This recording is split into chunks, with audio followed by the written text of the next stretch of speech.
epic failure on behalf of the FBI. They missed, absolutely missed, that tip that they were given about the killer in Florida. They had the opportunity to prevent the massacre that happened, and they failed to do their job. So what does it mean for the FBI? And should Christopher Wray continue to lead it? Joining me right now, Chris Farrell, Director of Investigations and Research for Judicial Watch. Chris, I guess, I look at this and I say, okay, our FBI has failed on many levels, whether it be the Clinton email situation, whether it be getting duped by the Russians with that phony dossier, and then it caused them to be issuing FISA warrants on the opponent's campaign, whether it be just constantly wanting to take down our current president, but yet they missed the most important thing that they're supposed to do, and that's protect our citizens. They didn't even bother to follow up on a tip. So knowing all of this, knowing how politicized this organization has become, and the reality that they're not even doing the job that they are there to do some people need to go? Do we need a reorganization? What are your thoughts, Chris? People do need to go. You can start with the director, Wray. Frankly, I would go back 200 years to the U.S. Marshal Service.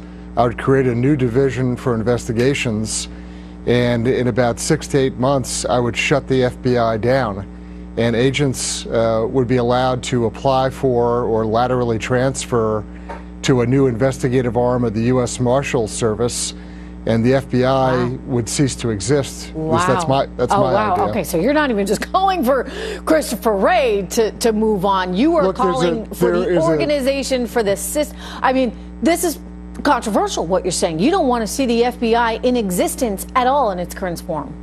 Well, there's a systemic institutional problem. We can walk it back to the Tsarnaev brothers, where they missed the leads, multiple leads on them. You can go back to Whitey Bulger, for that matter. You can go back to existing corruption in El Paso, Texas. There's all sorts of problems, and at this point, you've got a 200 and some odd year record of the U.S. Marshal Service performing honorable work.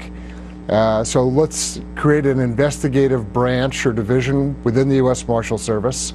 Let the very fine agents at the rank and file level who are trying to do their jobs, let them apply for, be screened, and then admitted to this new investigative division.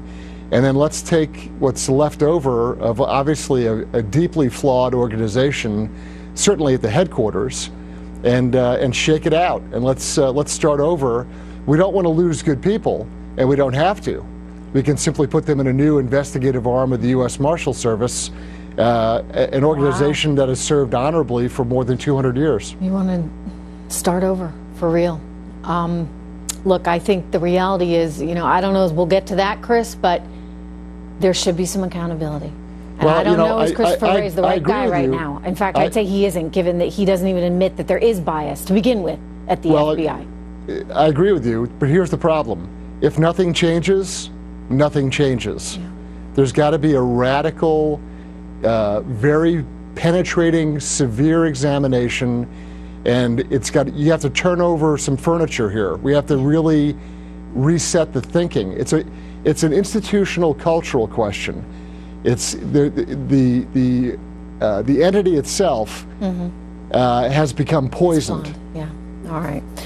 Chris Farrell, thank you very much. It's good to see you tonight. Coming up next, growing calls, as you've been hearing throughout the night, for